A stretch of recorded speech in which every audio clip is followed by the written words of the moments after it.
to the Grand Challenges Forum here at the Honors College, University of Houston. I am Dr. Christine Laveau-Haley, and we're very excited for our speaker today, and we're excited for the turnout.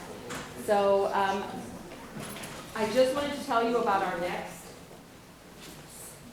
Grand Challenges Forum lecture. That is actually this coming Friday. So those of you who come to these, you're so lucky. We have 2 in a row. So the speaker for February 14th is Dr. Diana Schaub.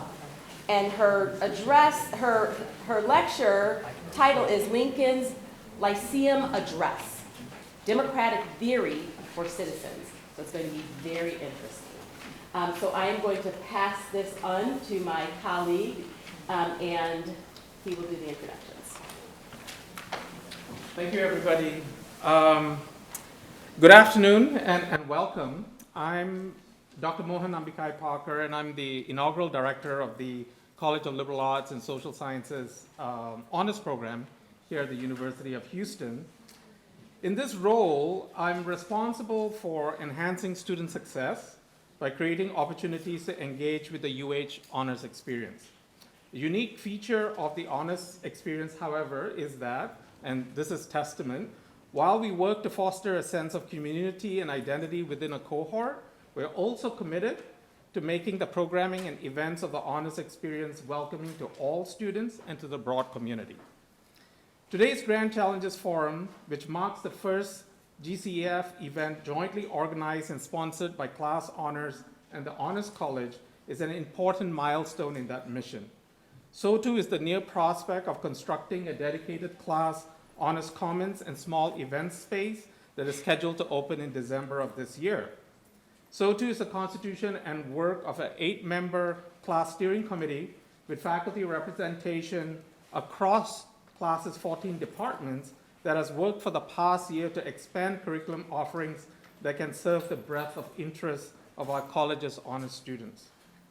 But today, we are gathered for another important and time-honored purpose of the honors experience, and that is the Grand Challenges Forum's intention to welcome a diverse group of distinguished scholars, authors, activists, and artists who will encourage our students, faculty, staff, alumni, and members of the local community to think critically, discuss openly, and learn unequivocally.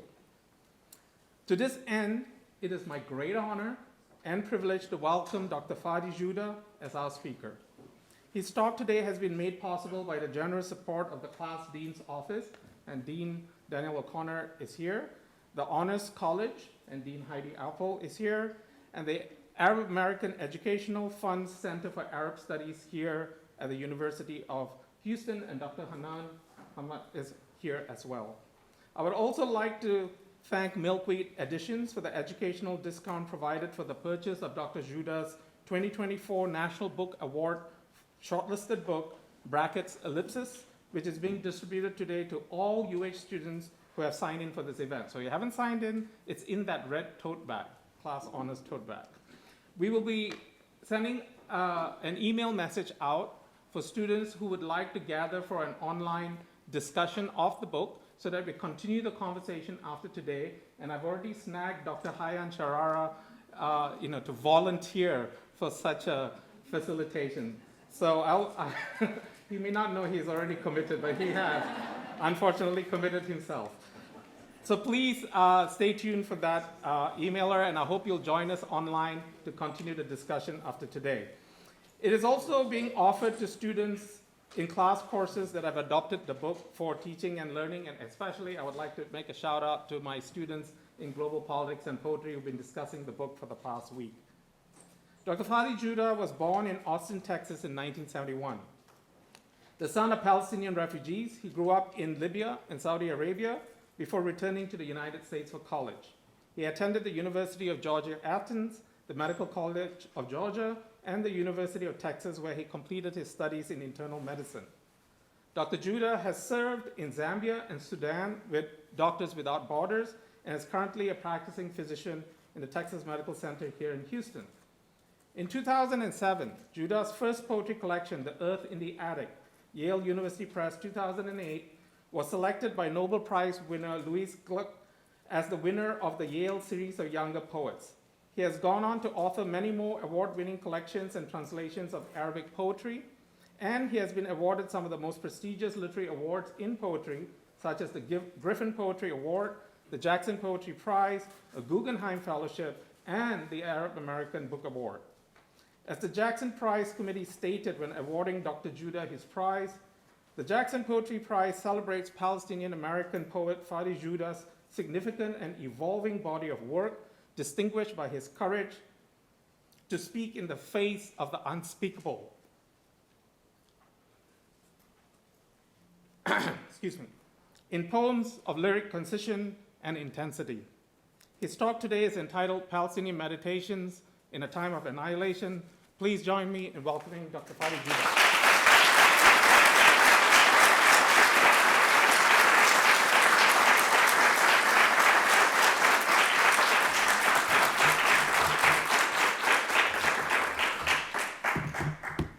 Thank you, Juan. Thank you, Deans. Hopefully nobody gets in trouble. Can I close this? All right.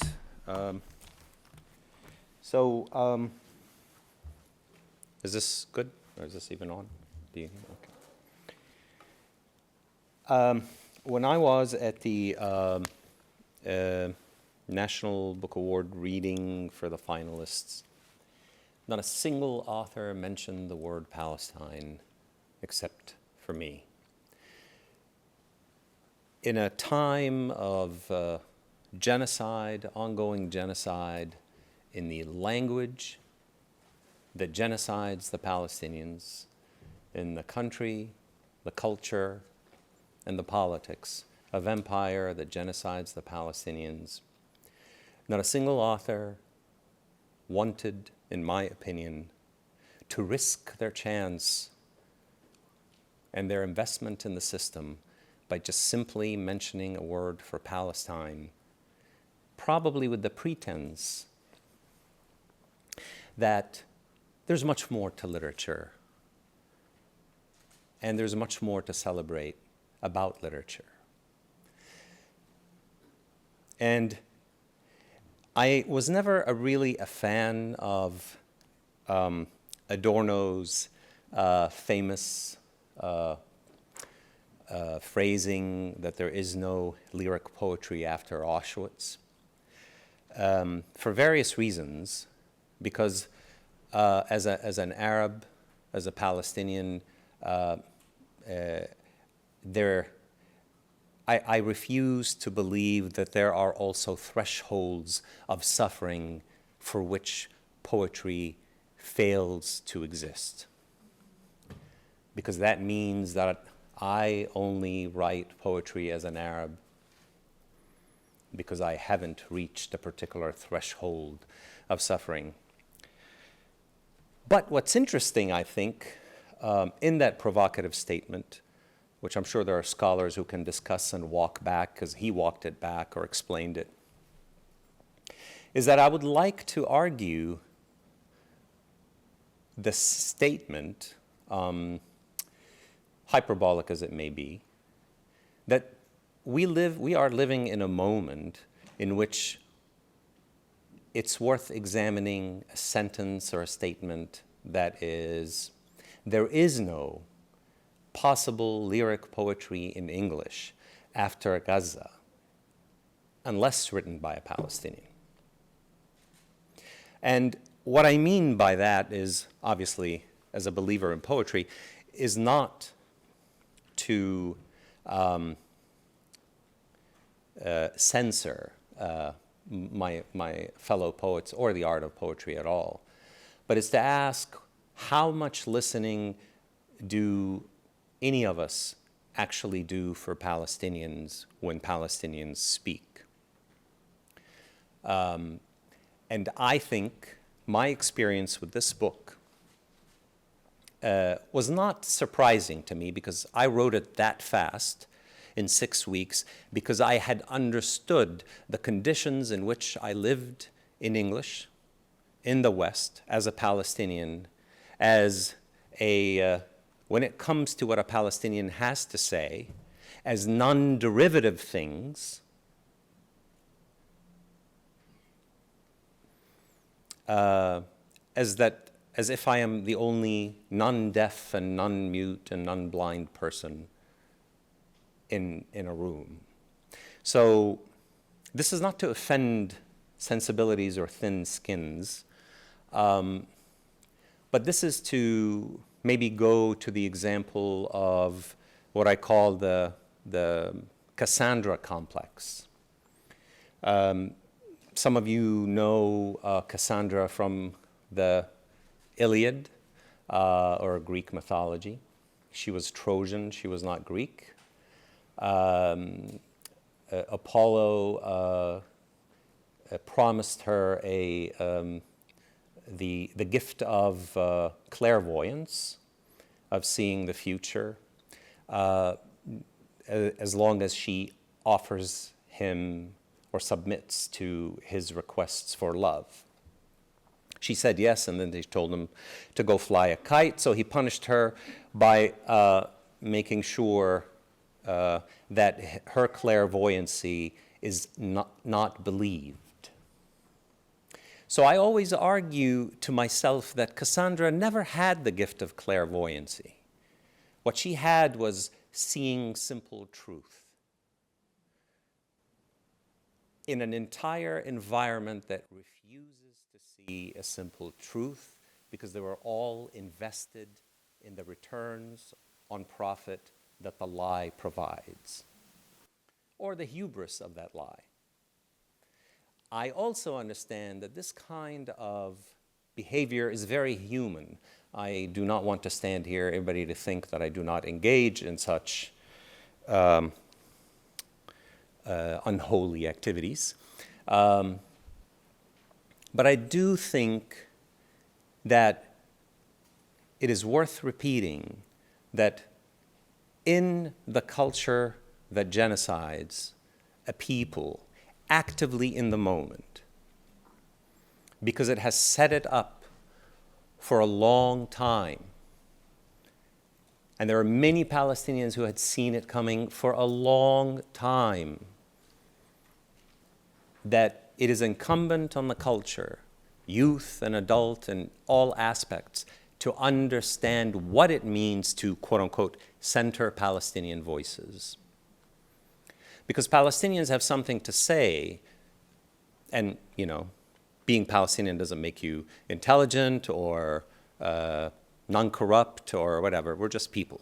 But listening to Palestinians is a potential for liberating not just Palestinians, but other peoples here in the U.S. and the U.S. population, if it takes it. But also, I have to admit, I am not interested in liberating anyone. Just me and my people. The crosshairs of entering the imperial system of solidarity and intersectionality is also fraught with toxicity and corruption. But Palestinians need a lot more room to say these things at length and to speak quite openly in the way that in the past we heard Malcolm X or James Baldwin speak, but did not find them brilliant until decades after they were dead. And now we understand them so clearly, what they say. And it is, I think, in part because what they had to say was not that hard to understand, but we believe that there was a cost we did not want to pay as a society for the clarity that they spoke. And the same goes for Palestinians here, in the place that orchestrates and funds the annihilation of the Palestinian.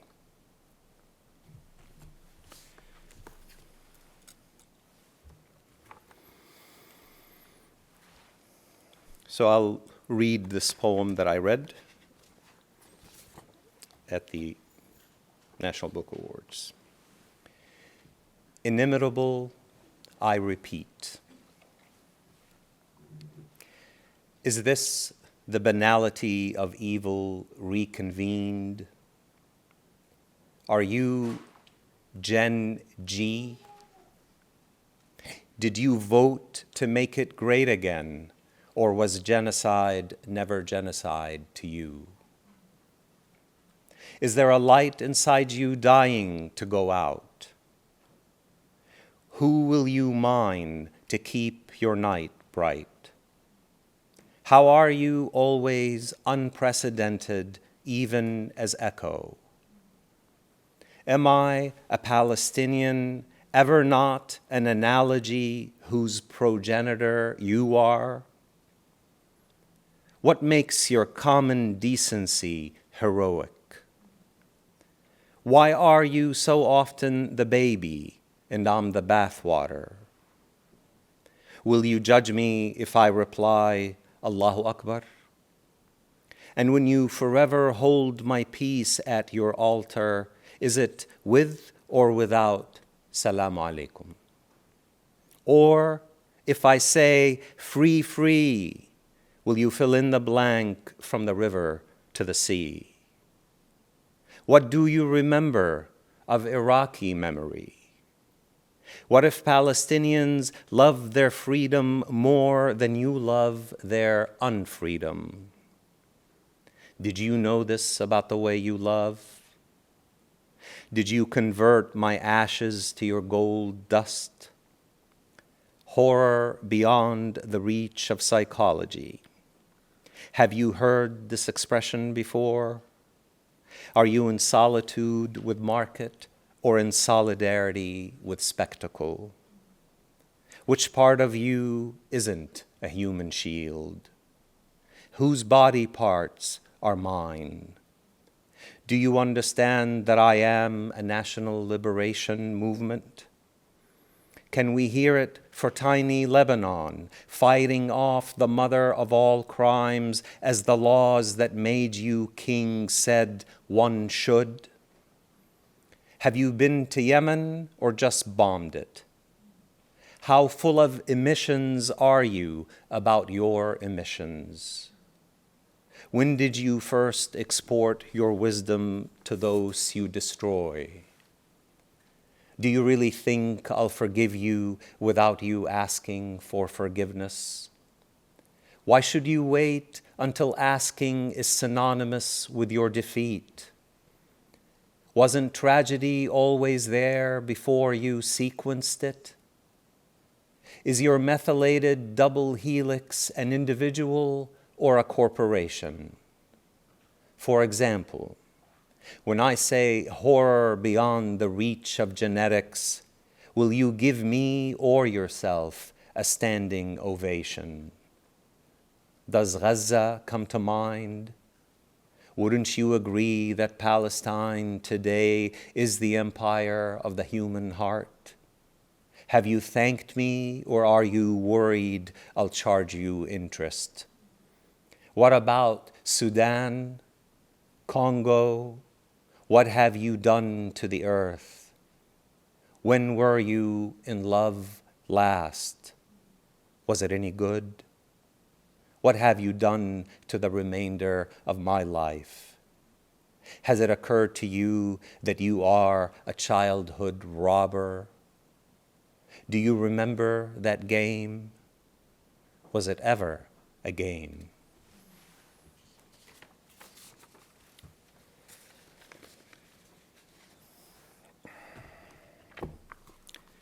So I'll read from the book.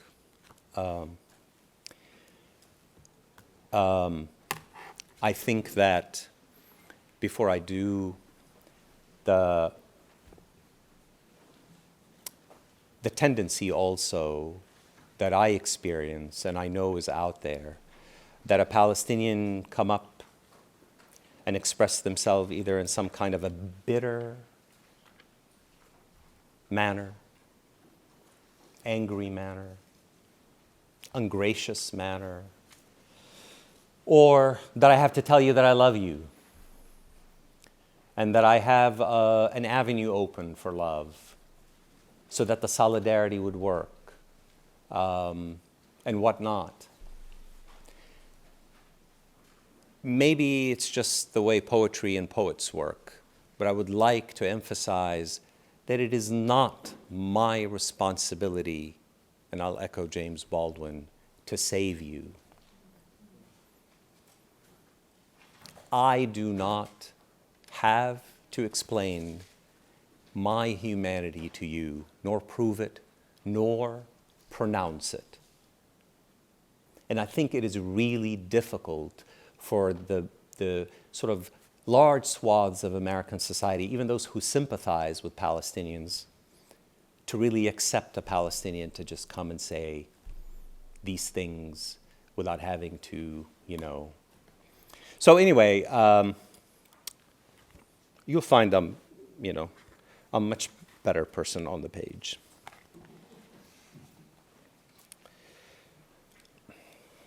So I'll just read in sequence and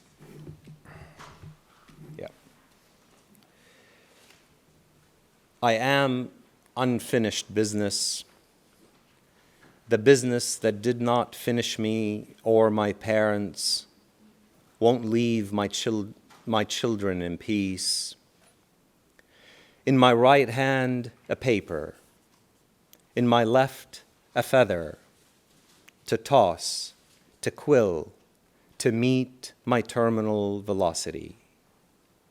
I forget Palestine has a kind way of remembering those who mark it for slaughter and those it marks for life. I write for the future because my present is demolished. I fly to the future to retrieve my demolished present as a legible past, to see what isn't hard to see in a world that doesn't. Daily you wake up to the killing of your people, their tongue accented in your mother's milk. Daily you wake up to the killing of my people. Do you? Censored, the news, shadow banned, McCarthy'd. I wake up to what I go to bed with, without dreams. Nightmares are my days into weeks, into months. Will you stand with me next year or the next?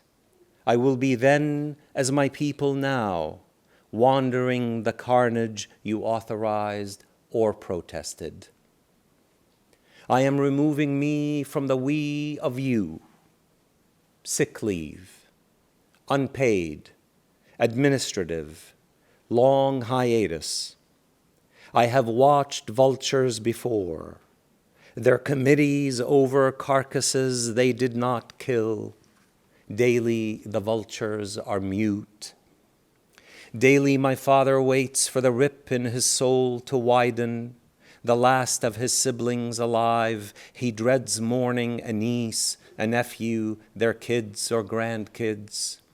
Daily I remain where they remain, my mother's two oldest sisters, the pocket money they set aside for her schooling during previous wars on their right to exist. My life, the accent of their accent when my mind goes. Daily my English is less identifiable to you. I search for a mole on a cheek, on the corner of a lip, a holy stone, a blackness to kiss. And my shards, collectible than a collector's piece. The dead are here to teach us what? What do the slain teach? And grief sings being because the dead don't grieve or sing, not without the living, they don't.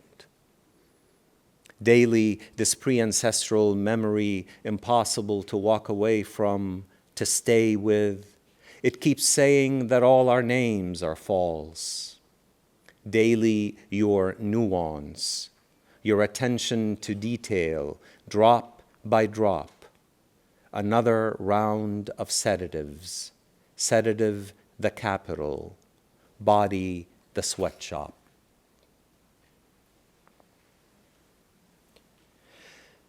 You have entered the tunnel. There is a light in the endless tunnel. Every word you think of has already been written by you or others who skim the spume of their seas. They love to travel. They love you more when you're dead. You're more alive to them dead. Resuscitated, you enter the tunnel you've been walking toward, marched toward, expelled into, dug with your spleen, the graveyard of your blood.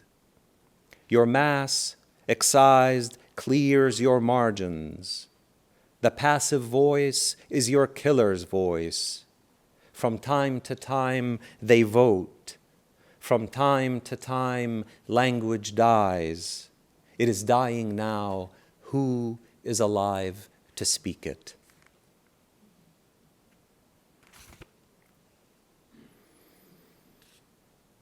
Because you are what you other.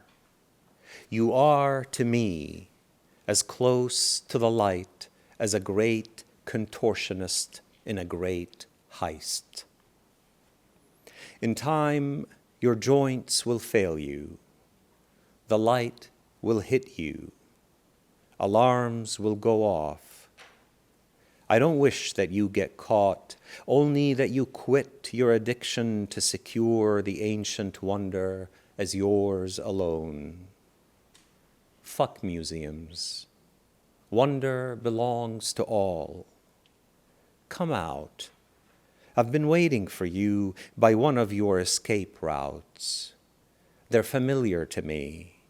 Not long ago, I was like you before the light hit me.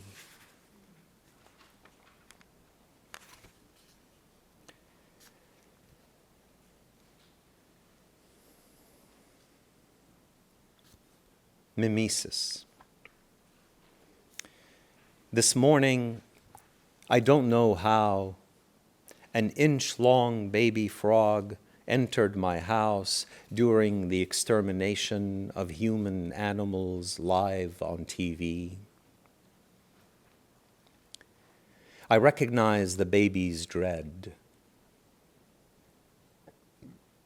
It leapt into shadows, under the couch, into my shoe.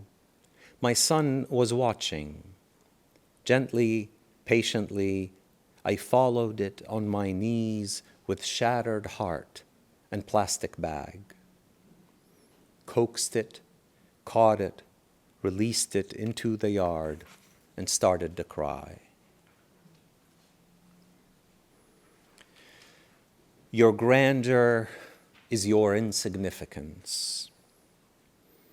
The patience that takes your heart out into the wilderness, the impatience that undresses you in a crowd. This is what faith taught you. This way art, that way God, this way hierarchy dissolves. Your grandeur is your insignificance.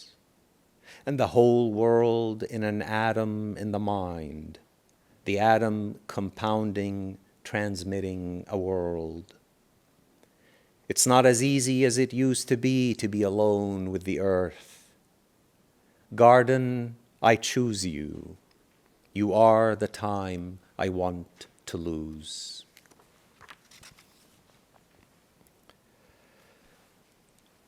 Plumb line. For the longest time, I heard it as plumb line. I adore a perfect fruit, its flawless groove revealing division, remaining one. Your earth is lead that poisons the stream of my memory. Your phosphorus plumbs me to the bone. I know how it came to this. How did it? More than words, you speak in silences that amplify white spaces in which white is not water. It smells. I can taste it. And water is life, closer to life than dirt and stone. Dirt and stone, is that what you love most to taste? I spin and raise my taste and smell into a love like water. How will I go on living with orchestras that conduct my thirst? It's been done before. There are precedents, always will be, and there will be Gaza after the dark times. There will be gauze, and we will all stand indicted for not standing against the word and our studies of the word that dissect what ceases to be water. Why do you crave plumbing the depths of dust so? Dust and ashes, I'm ahead of my time is only mine when you're in it with an open heart. An open heart has 2 ears, 2 eyes, one set for breath, one for blood, and the dance between them grooved like a plum. I will survive, there is no better song. My body knows my memory is my keeper beyond the loss in which you're hooked on naming. Can you be water? One day you will be that kind of divine.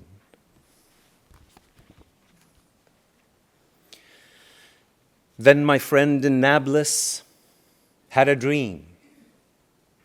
The sun rose from the west while he was praying on a marble floor on fire. Everyone was fleeing, but he kept with his prayers, felt only peace. Then peace began to shake.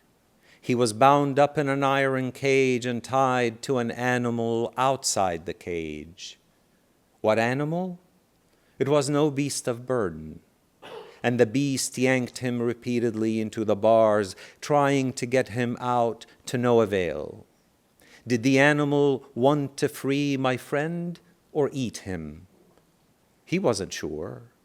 He was bloodied, bruised, and it was November. It was dawn and time to pray.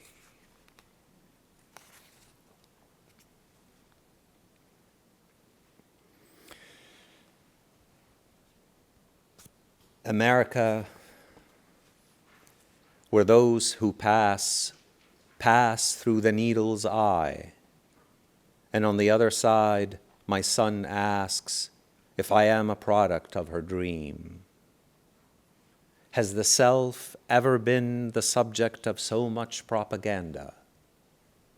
Who is without echo? An empire of nobodies floods the market. They come bearing a fleet of arks.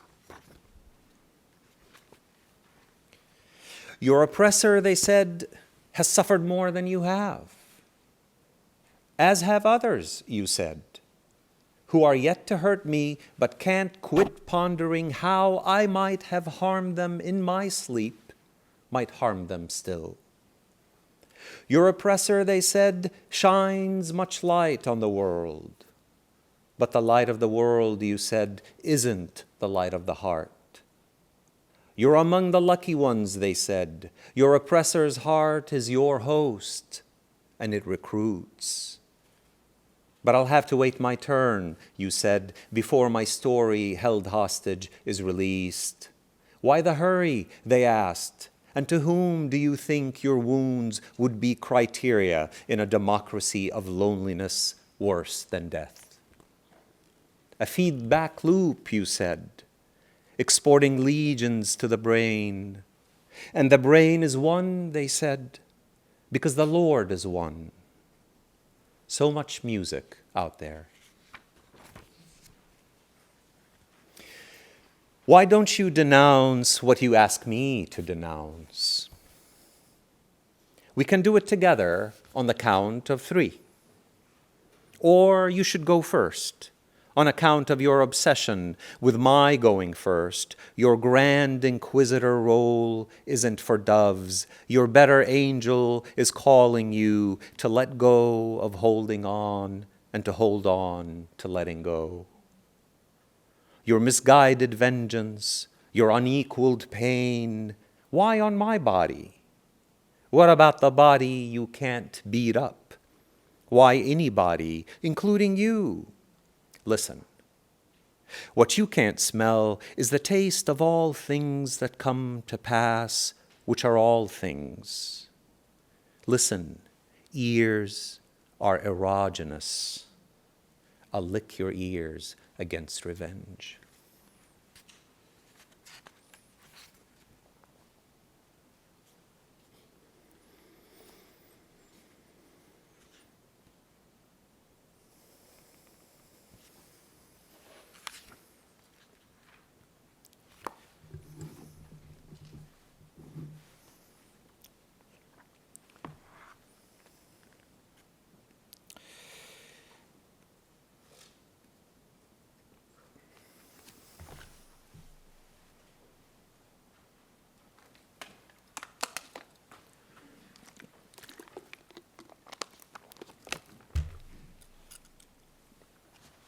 I feel like I'm about to give a Friday sermon.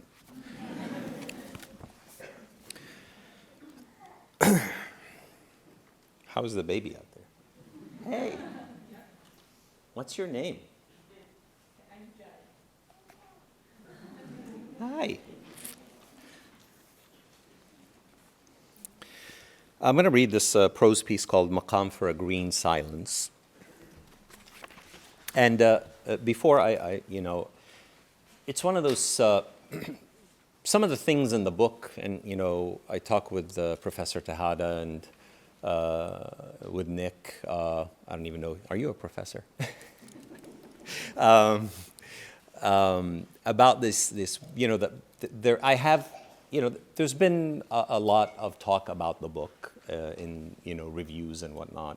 Often there are things that are skimmed over in the book, which is the way in which eros, or love, works its way in the book, and why it does what it does, and what is it that it does. But another thing that they maybe mention and skim over is the presence of an Arabic or Islamic literary tradition in which I engage the way that I might with fellow Muslims or Arabs or anyone who's interested in either, in a living room conversation over wine or coffee.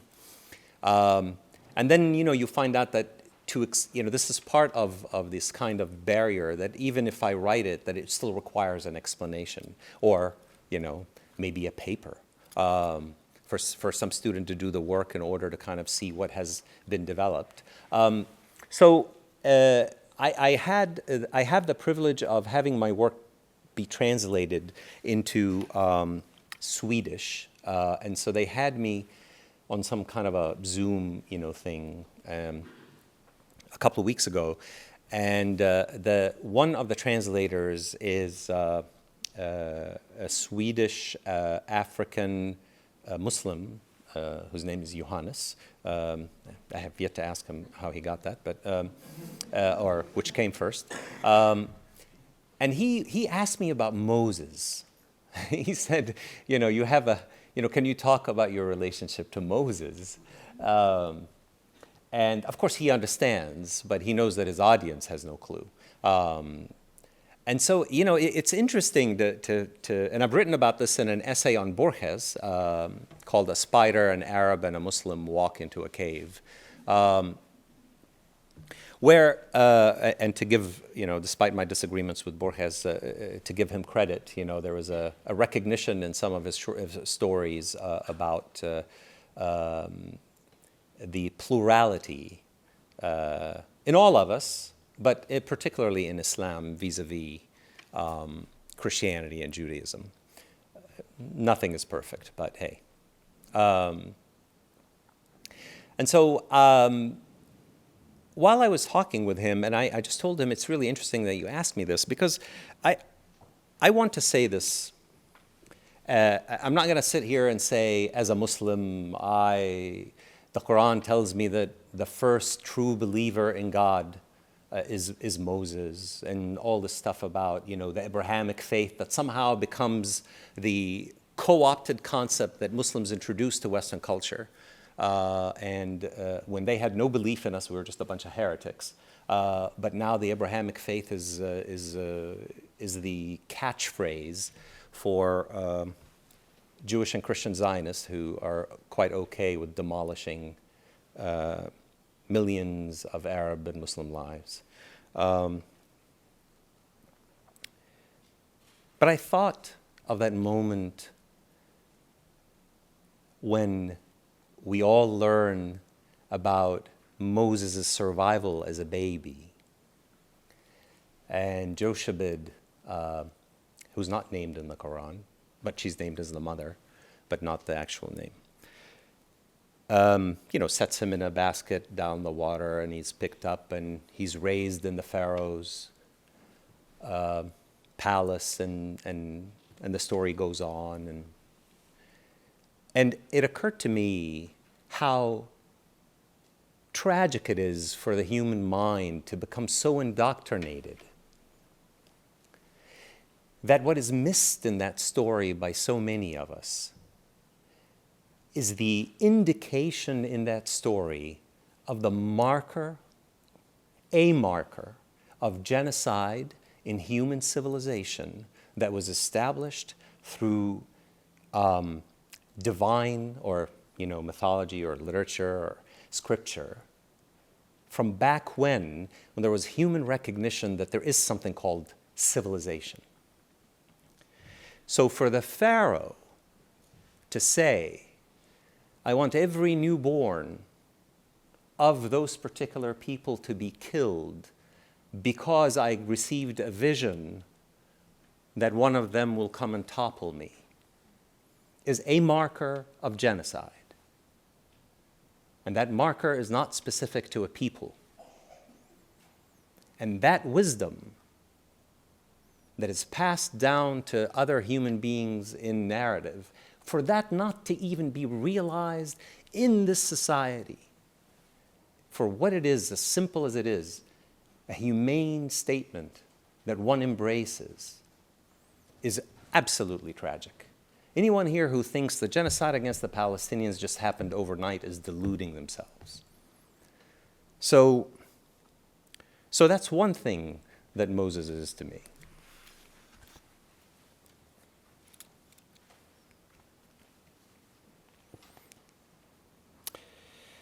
Maqam for a green silence. A 93-year-old woman in the throes of her final yet protracted delirium in a hospital bed turned to me and said, "Come here, what are you afraid of?" She was a Rumi and Shakespeare scholar. I had been visiting her daily, one of her children constantly in the room. I didn't know the answer. All this time I had been busy fearing and not seeing what it is I feared, since what we fear changes with time, even if all fear can be reduced to one thing, a thing yoked to life. Perhaps she thought I was one of her children, and she was encouraging me to let her go, which, as a doctor, I was working on. What did Rumi or Shakespeare say to her that morning? Over the next few days, I asked my friends her question. Two mothers said that outliving their kids was their biggest fear. Their answer was immediate, as if the speed of the reply reflected the clarity of the heart. One of them said it first, a breath before the other. According to legend, she who spoke it first will outlive the other by at least one exhalation. A father, I felt shame that this reply was not instant to me, though I had tasted the shadow of this incomprehensible grief, which, if survived, is never cured. The mother, who will live longer, turned to me and asked, "What about you? What's your biggest fear?" I said that silence was. "What do you mean by silence?" I shrugged. Then I asked another father. He said, "This is the mother of all questions." I thought of Moses' mother, her heart, and of Moses when on God's command he sought a saint who lives beyond time and place, whose name derives from the color green. God wanted Moses to experience other obstacles of faith. Al-Khidr's only condition for the prophet to join him on his journey was Moses' unconditional silence.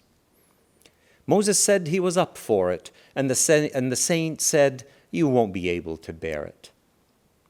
Incapable of green silence, Moses broke his promise 3 times.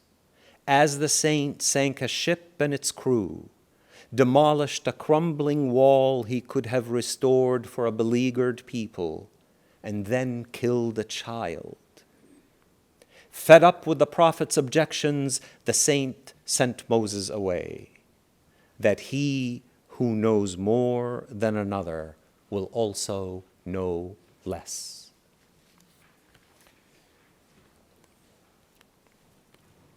So that part of the Moses story with the saint here is a Quranic narrative, for those who don't know.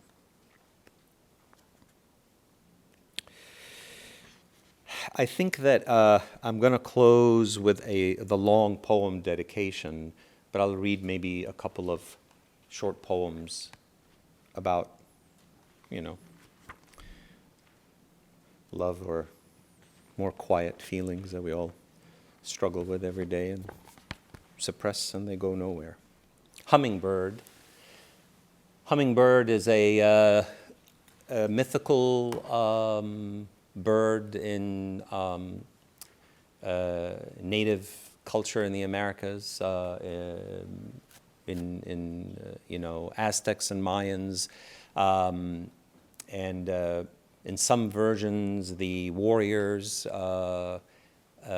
metamorphose into hummingbird in the afterlife, and that this is the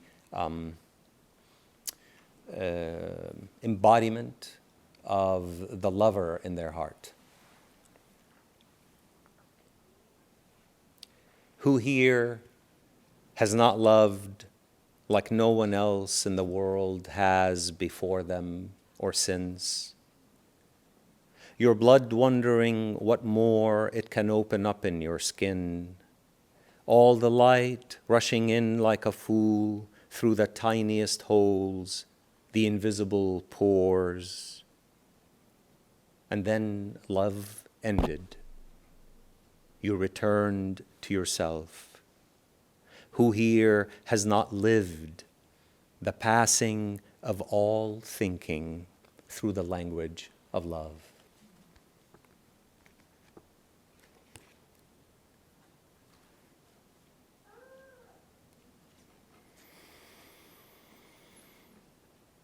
In the arboretum, the mosquitoes were polite. They purchased our blood for a fair price as we paused for the flowers. My iPhone identified the plants. Delete, reinstall, the truth rides photons, always arriving beautiful like God, periodically dead or terminated. Hibiscus, marigold, my intelligence offers my ignorance hope, my wish manacles me to it. We needed memory, we got myelin, slow at first to guard us from the animal we're destined to suppress, rise above, and then fast, foaming at the terabyte. Between loss and gain, we discard and preserve. Look how we put on clothes into the grave, how others don't.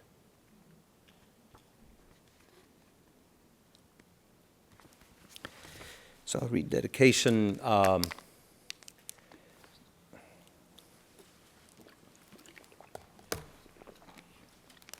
Many of you, I've said before, and I'll say it again, there is a genocide after the genocide, and after the genocide, the genocide. the assumption that a genocide ends when the active phase of it ends, if it ends, is erroneous, delusional, just as the slow phase of the genocide that preceded the active phase had been made invisible to you and you willingly accepted it. So after the genocide ends, the genocide continues, and so many of you will accept it. There's also something to say, and I did not quite realize this until one day I read dedication at a fundraiser, and a doctor came up to me and thanked me, and they were a member of Doctors Against Genocide. And I realized how much of the body is, I said yesterday, the body is the one thing we each have in common that makes us universal, and it's the one thing that sets us apart, each from the other, which is, human irony. And our great minds can't get us out of the conundrum. But how can you not think of the body when you think of genocide? And I would like to say, in an educational institution, higher education, that the medical establishment of the empire has been absolutely scandalous, absolutely repulsive, not making a stand, completely complicit, bullying, and I speak as one in that profession. So writers, you could feel a little better about yourself. I could tell you doctors suck even more. And educators. But you have to know that you live in a society in which we have made our doctors so mechanical, subdued, yet highly technical and compassionate about your own concern. Because in the end, they can't ignore your humanity, whether you have insurance or not, whether you have copay or not, and all this stuff. Yet, they cannot compute in the best case analysis of the banality of their evil. They cannot compute that they are participants and willing participants in the decimation of people. They can't say a word. And they're not willing to say a word because they have a lot to lose. Or they think they have a lot to lose.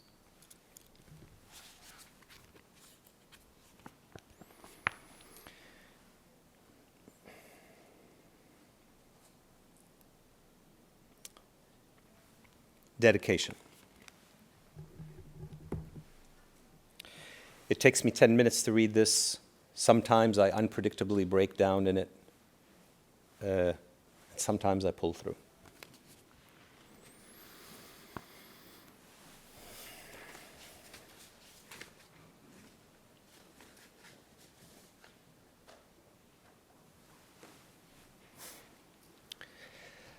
To those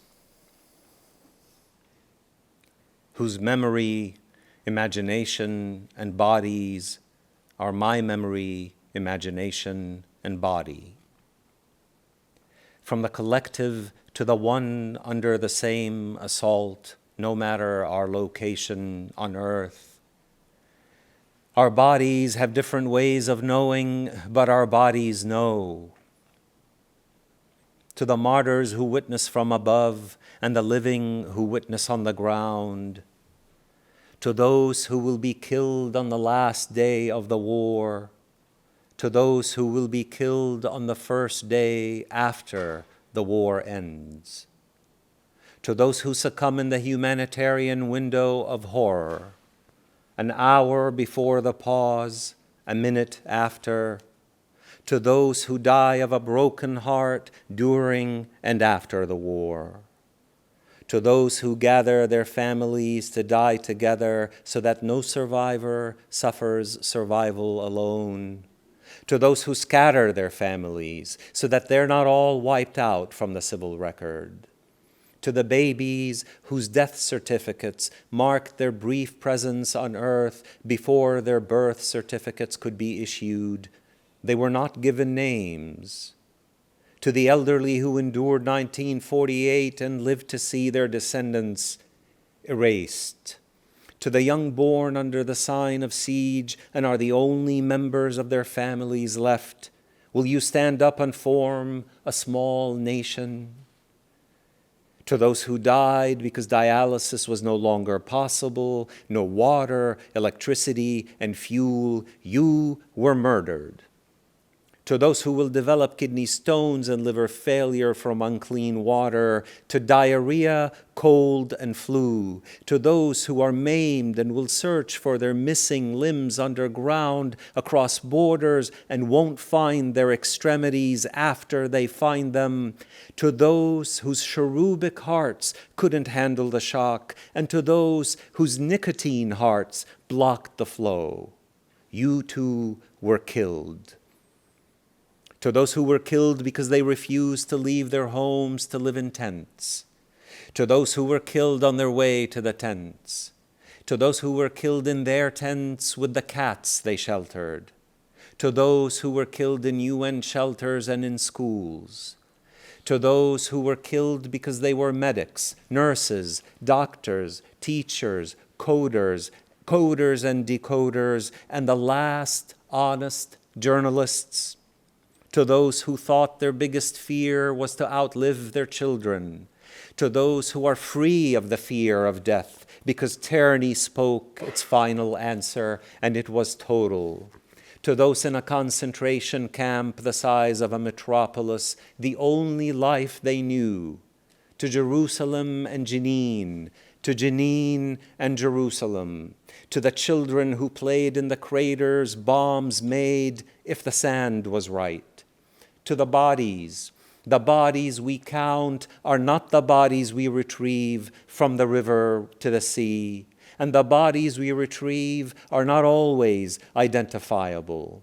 To those who guard their dead from the starving dogs of war who are different from the dogs of war that starved them, to those who cannot guard the corpses from rats, to those who rummage through the rubble for clothes, gloves, forks, plates, soap, toothpaste, and wooden furniture to burn for cooking and to keep warm. They will not accept your apology after the genocide, O theology of empire, to diapers, scissors, sanitary pads, to shoes, prenatal care, and onesies, to beards and headscarves, to erased archives that housed centuries, to pulverized libraries, to Saint Porphyrius and the Umari Mosque, and to those who hold vigils day and night for a hand sticking out of a crack in the wreckage. Wave to us, can you wave to us, they say. And she does, and it buoys them from the river to the sea. To those who never heard her voice and loved her in silence. To those who cried over the animals they left behind, some cows, some goats, many chickens and ducks, and to the ducks and chickens that starving dogs did not spare, to the roosters crowing over the rhythmic blasts, to starlings, sparrows, seabirds, sardine and mullet, to mules and donkeys dying of 1,000 cuts. Who's whispering in your ears? To the horses led from stable rubble to rubble stable, to palm trees, za'atar, basil and tomatoes that weapons poisoned, to palm trees, the natural reserve for the phoenix ashes, to olive oil, preserver of time, to natural gas reserves. May you be a stake through the heart of vampires. To flour, bread, and bakeries, to those who did not fulfill American media's requests to boil the ocean, those who couldn't celebrate their birthdays with cake and candle during the massacre, to the martyrs who did not furnish their photos for their killers to air them on their compassionate TV, to the martyrs who did not speak English, to the relatable and unrelatable, the translatable and untranslatable Palestinian flesh, to those who recite the verse of return, to those whose minds have shattered into shrapnel nothing can remove from their souls, to those with dementia, may it save you from the full scale of terror. To forgetfulness, win a mercy. To remembrance, win a mercy. To crutches and wheelchairs, to those who composed songs and sang them to the syncopated thuds of annihilation, to life, to light, the light is dead, long live the light, to those who prayed in the pitch black night.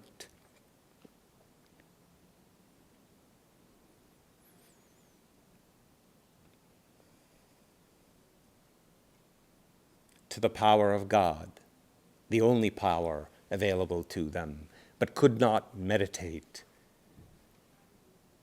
on moon and stars. To those who found a way to fall in love, make love.